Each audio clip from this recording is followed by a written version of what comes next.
Pero Mm. siguro konting backtrack lang din sa journey mo sa BJMP. 'Di ba sa part din siya ng government, kailangan ba ng civil service do'n? Kailangan ka ba mag-test? Hindi na? Kailangan din naman na Vince mag-test doon ng civil service. Kailangan pa rin. Marami, Okay. marami. Professionalized din naman eh. Tapos, yun. Pero may isang case doon, may mga cases din yun.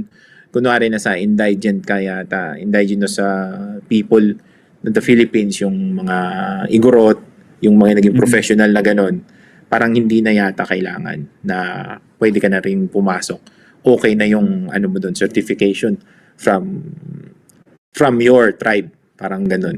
Kaya yung mga supervisor namin na nag-i-interview, kung sinong mga bagong papasok sa medical, pagod na pagod sila kasi marami na ring nag-a-apply ngayon sa prison na gusto na dito magtrabaho. Kasi yun nga, stigma lang naman talaga yung nasa amin eh. Yung, uy, bakit sa kulungan ka nagtatrabaho? Parang stigma eh. Na Stigma sa pa rin kulungan. yun? Oh, Kapag then sa kulungan may ka stigma. nagtatrabaho? Oh, parang may stigma pa rin na sa medical before COVID, Sid, parang may stigma na hindi.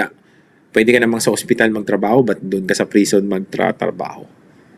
Ngayon, Sama after COVID, kasi during COVID, grabing toxic sa trabaho eh.